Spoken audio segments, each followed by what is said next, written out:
Bedtime is supposed to be a happy event for a tired child. For me, it was terrifying. While some children might complain about being put to bed before they've finished watching a film or playing their favorite video game, when I was a child, nighttime was something to truly fear. Somewhere in the back of my mind, it still is. As someone who is trained in the sciences, I can't prove that what happened to me was objectively real, but I can swear that what I experienced was genuine horror. A fear which in my life, I'm glad to say, has never been equaled. I'll relate it to you now as best I can, make of it what you will, but I'll be glad just to get it off my chest. I can't remember exactly when it started, but my apprehension towards falling asleep seemed to correspond with my being moved into a room of my own. I was 8 years old at the time, and until then, I'd shared a room quite happily with my older brother. As is perfectly understandable for a boy 5 years my senior, my brother eventually wished for a room of his own, and as a result, I was given the room at the back of the house. It was a small, narrow, yet oddly elongated room, large enough for a bed and a couple of chests of drawers, but not much else. I couldn't really complain because, even at that age, I understood that we didn't have a large house, and I had no real cause to be disappointed, as my family was both loving and caring. It was a happy childhood during the day. A solitary window looked out onto our back garden. Nothing out of the ordinary, but even during the day, the light which crept into that room seemed almost hesitant. As my brother was given a new bed, I was given the bunk beds which we used to share. While I was upset about sleeping on my own, I was excited at the thought of being able to sleep in that top bunk, which seemed far more adventurous to me. From the very first night, I remember a strange feeling of unease creeping slowly from the back of my mind. I lay on the top bunk, staring down at my action figures and cars strewn across the green-blue carpet. As imaginary battles and adventures took place between the toys on the floor, I couldn't help but feel that my eyes were being slowly drawn towards the bottom bunk, as if something was moving in the corner of my eye. Something that did not wish to be seen. The bunk was empty, impeccably made, with a dark blue blanket tucked in neatly, partially covering two rather bland white pillows. I didn't think anything of it at the time. I was a child, and the noise slipping under my door from my parents' television bathed me in a warm sense of safety and well-being. I fell asleep. When you awaken from a deep sleep to something moving or stirring, it can take a few moments for you to truly understand what is happening. The fog of sleep hangs over your eyes and ears, even when lucid. Something was moving. There was no doubt about that. At first, I wasn't sure what it was. Everything was dark, almost pitch black, but there was enough light creeping in from outside to outline that narrowly suffocating room. Two thoughts appeared in my mind almost simultaneously. The first was that my parents were in bed because the rest of the house lay both in darkness and silence. The second thought turned to the noise which had obviously woken me.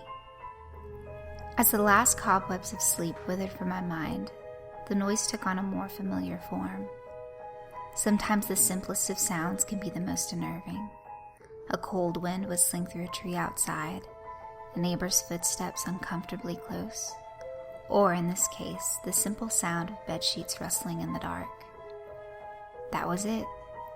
Bedsheets rustling in the dark as if some disturbed sleeper was attempting to get all too comfortable in the bottom bunk. I lay there in disbelief, thinking that the noise was either my imagination or perhaps just my pet cat finding somewhere comfortable to spend the night. It was then that I noticed my door, shut as it had been, as I'd fallen asleep. Perhaps my mom had checked in on me and the cat had sneaked into my room then. Yes, that must have been it. I turned to face the wall, closing my eyes in the vain hope that I could fall back to sleep. As I moved, the rustling noise from underneath me ceased. I thought that I must have disturbed my cat, but quickly I realized that the visitor in the bottom bunk was much less mundane than my pet trying to sleep, and much more sinister. As if alerted to and disgruntled by my presence, the disturbed sleeper began to toss and turn violently, like a child having a tantrum in their bed. I could hear the sheets twist and turn with increasing ferocity. Fear then gripped me. Not like the subtle sense of unease I had experienced earlier, but now potent and terrifying. My heart raced as my eyes panicked, scanning the almost impenetrable darkness. I let out a cry. As most young kids do, I instinctively shouted on my mother. I could hear something stir on the other side of the house, but as I began to breathe a sigh of relief that my parents were coming to save me, the bunk bed suddenly started to shake violently as if gripped by an earthquake, scraping against the wall. I could hear the sheets below me thrashing around as if tormented by malice. I did not want to jump down to safety, as I feared the thing in the bottom bunk would reach out and grab me, pulling me into the darkness. So I stayed there, white knuckles clenching my own blanket like a shroud of protection. The wait seemed like an eternity.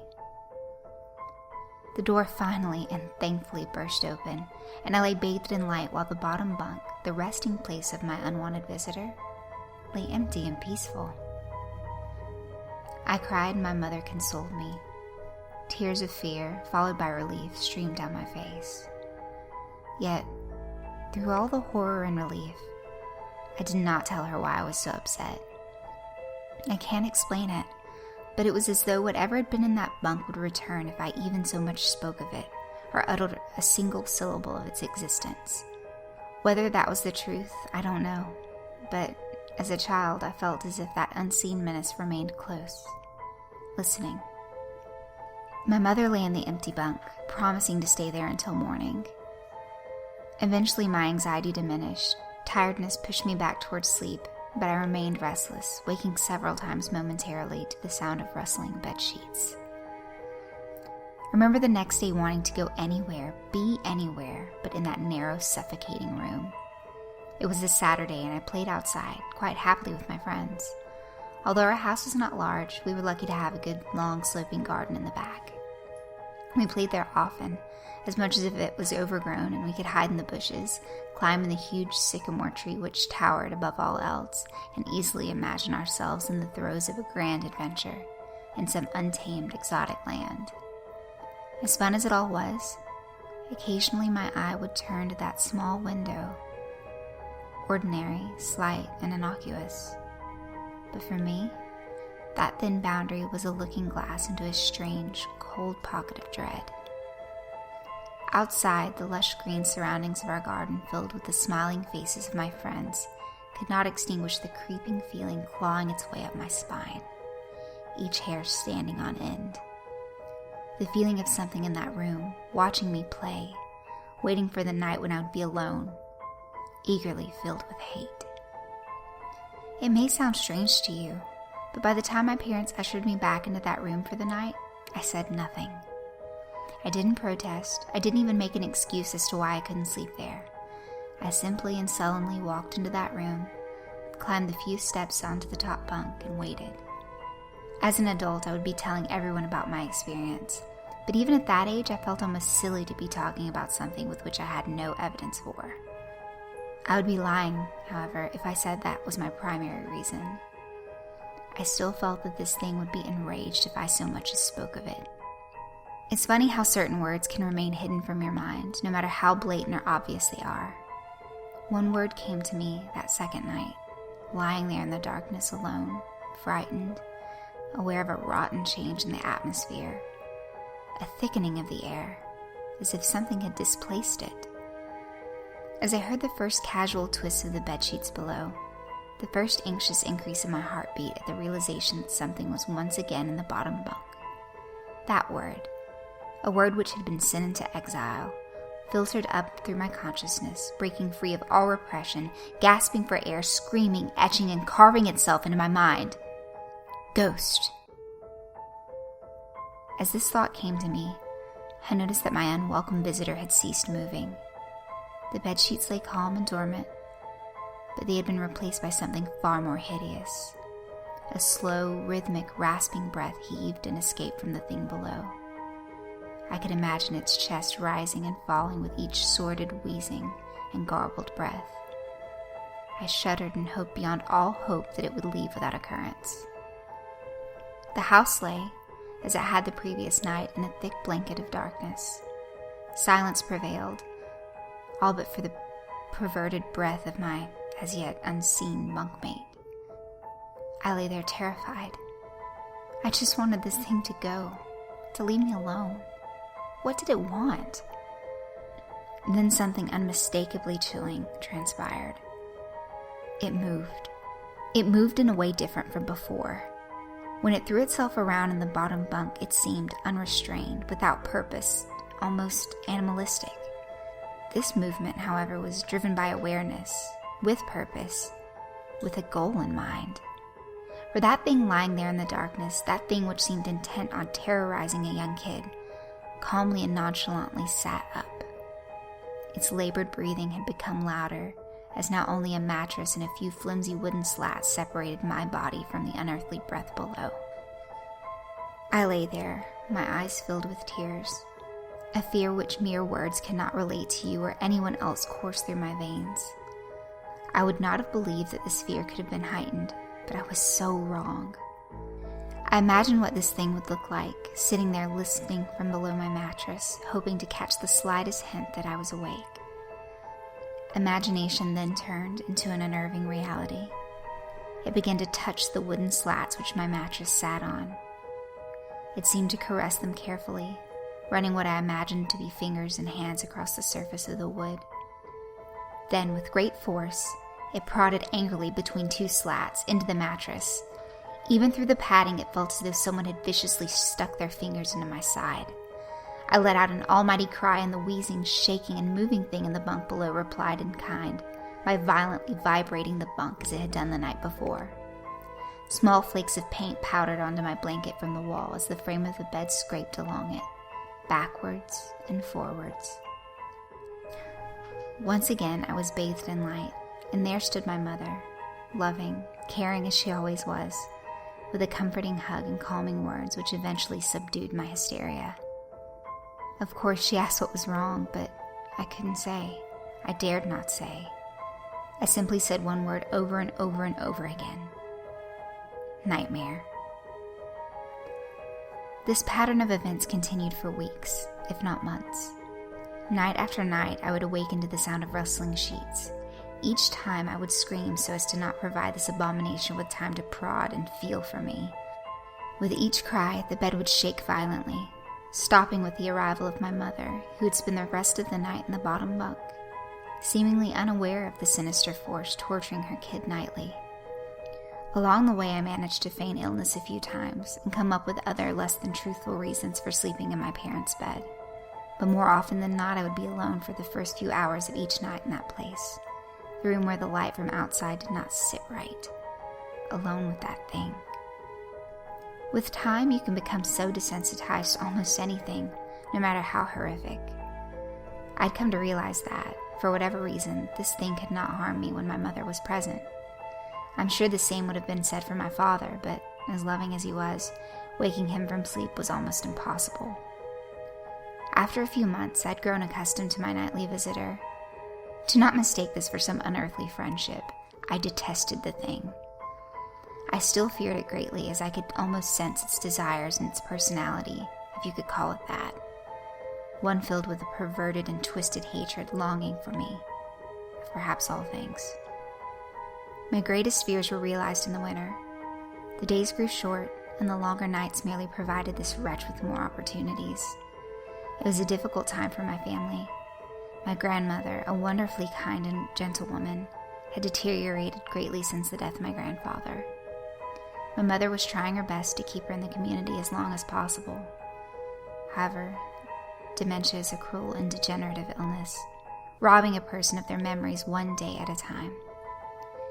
Soon she recognized none of us, and it became clear that she would need to be moved from her house to a nursing home.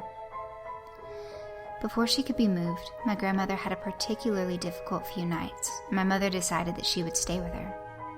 As much as I loved my grandmother and felt nothing but anguish at her illness, to this day I feel guilty that my first thoughts were not of her, but of what my nightly visitor may do should it become aware of my mother's absence. Her presence being the one thing which I was sure was protecting me from the full horror of this thing's reach. I rushed home from school that day and immediately wrenched the bed sheets and mattress from the lower bunk, removing all of the slats and placing an old desk, a chest of drawers, and some chairs which we kept in a cupboard where the bottom bunk used to be. I told my father I was making an office, which he found adorable, but I'd be damned if I give the thing a place to sleep for one more night. As darkness approached, I lay there knowing my mother was not in the house. I did not know what to do. My only impulse was to sneak into her jewelry box and take a small family crucifix, which I had seen there before. While my family was not very religious, at that age I still believed in God and hoped that somehow this would protect me. Although fearful and anxious, while gripping the crucifix under my pillow tightly in one hand, sleep eventually came, and as I drifted off to dream, I hoped that I would awaken in the morning without incidents. Unfortunately, that night was the most terrifying of all. I woke gradually. The room was once again dark.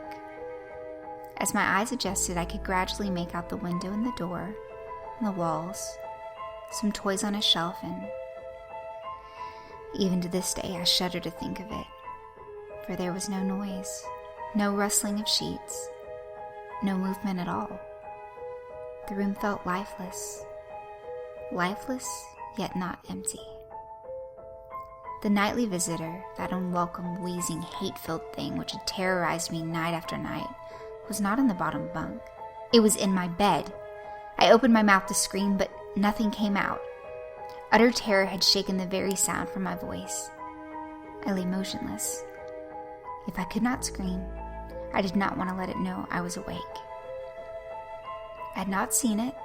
I could only feel it. It was obscured under my blanket. I could see its outline and I could feel its presence, but I dared not look. The weight of it pressed down on top of me, a sensation I will never forget. When I say that hours passed, I do not exaggerate. Laying there motionless in the darkness, I was very bit a scared and frightened young kid. If it had just been during the summer months, it would have been light by then, but the grasp of winter is long and unrelenting, and I knew it would be hours before a sunrise which I yearned for. I was a timid kid by nature, but I reached a breaking point, a moment where I could wait no more, where I could survive under this intimately deviant abomination no longer. Fear can sometimes wear you out, make you threadbare, a shell of nerves leaving only the slightest trace of you behind. I had to get out of that bed. Then I remembered the crucifix. My hand still lay underneath the pillow, but it was empty. I slowly moved my wrist around to find it, minimizing as best I could the sound and vibrations caused, but it could not be found. I'd either knocked it off the top bunk or it had. I could not even bear to think of it been taken from my hand. Without the crucifix, I lost any sense of hope. Even at such a young age, you can be acutely aware of what death is and intensely frightened of it. I knew I was going to die in that bed if I lay there, dormant, passive, doing nothing. I had to leave that room behind, but how? Should I leap from the bed and hope that I make it to the door? What if it's faster than me? Or should I slowly slip out of the top bunk, hoping not to disturb my uncanny bedfellow? Realizing that it had not stirred when I moved, trying to find the crucifix, I began to have the strangest of thoughts. What if it was asleep? It hadn't so much as breathed since I'd woken up. Perhaps it was resting, believing that it finally got me, that I was finally in its grasp. Or perhaps it was toying with me. After all, I've been doing just that for countless nights, and now with me under it, pinned against my mattress with no mother to protect me. Maybe it was holding off, savoring its victory until the last possible moment, like a wild animal savoring its prey. I tried to breathe as shallowly as possible, and mustering every ounce of courage I could, I reached over slowly with my right hand and began to peel the blanket off of me. What I found under those covers almost stopped my heart. I did not see it, but as my hand moved the blanket, it brushed against something smooth and cold, something which felt unmistakably like a gaunt hand. I held my breath in terror, as I was sure it must have known that I was awake. Nothing. It did not stir. It felt dead. After a few moments, I placed my hand carefully further down the blanket and felt a thin, poorly formed forearm. My confidence and almost twisted sense of curiosity grew as I moved down further to a disproportionately large bicep muscle. The arm was outstretched, lying across my chest, with the hand resting on my left shoulder, as if it had grabbed me in my sleep. I realized that I would have to move this cadaverous appendage if I even so much as hoped to escape its grasp. For some reason, the feeling of torn, ragged clothing on the shoulder of this nighttime invader stopped me in my tracks. Fear once again swelled in my stomach and in my chest as I recoiled my hand in disgust at the touch of straggled, oily hair. I could not bring myself to touch its face, although I wondered to this very day what it would have felt like. Dear God, it moved. It moved. It was subtle, but its grip on my shoulder and across my body strengthened. No tears came, but God, no. I wanted to cry. As its hand and arm slowly coiled around me, my right leg brushed along the cool wall which the bed lay against. Of all that had happened to me in that room, this was the strangest. I realized that this clutching, rancid thing which drew great delight from violating a young kid's bed was not entirely on top of me. It was sticking out from the wall, like a spider striking from its lair. Suddenly its grip moved from a slow tightening to a sudden squeeze. It pulled and clawed at my clothes as if frightened that the opportunity would soon pass. I fought against it, but its emaciated arm was too strong for me. Its head rose up, writhing and contorting under the blanket. I now realized where it was taking me. Into the wall. I fought for my dear life. I cried, and suddenly my voice returned to me, yelling, screaming. But no one came. Then I realized why it was so eager to suddenly strike. Why this thing had to have me now. Through my window, that window which seemed to represent so much malice from outside, streaked hope. The first rays of sunshine. I struggled further, knowing that if I could just hold on, it would soon be gone. As I fought for my life, the unearthly parasite shifted, slowly pulling itself up my chest, its head now poking out from under the blanket, wheezing, coughing, rasping. I do not remember its features. I simply remember its breath against my face, foul and as cold as ice. As the sun broke over the horizon, that dark place, that suffocating room of contempt, was washed, bathed in sunlight. I passed out as its scrawny fingers encircled my neck, squeezing the very life from me. I awoke to my father offering to make me some breakfast, a wonderful sight indeed. I had survived the most horrible experience of my life until then, and now. I moved the bed away from the wall, leaving behind the furniture I had believed would stop that thing from taking a bed. Little did I think that it would try to take mine, and me. Weeks passed without incidents. Yet on one cold, frostbitten night, I awoke to the sound of the furniture where the bunk beds used to be, vibrating violently. In a moment it passed. I lay there sure I could hear a distant wheezing coming from deep within the wall, finally fading into the distance. I've never told anyone this story before. To this day, I still break out in a cold sweat at the sound of bedsheets rustling in the night, or a wheeze brought on by a common cold, and I certainly never sleep with my bed against a wall. Call it superstition if you will, but as I said, I can't discount conventional explanations such as sleep paralysis, hallucination, or that of an overactive imagination. But what I can say is this. The following year, I was given a large room on the other side of the house, and my parents took that strangely suffocating, elongated place as their bedroom. They said they didn't need a large room, just one big enough for a bed and a few things. They lasted 10 days. We moved on the 11th.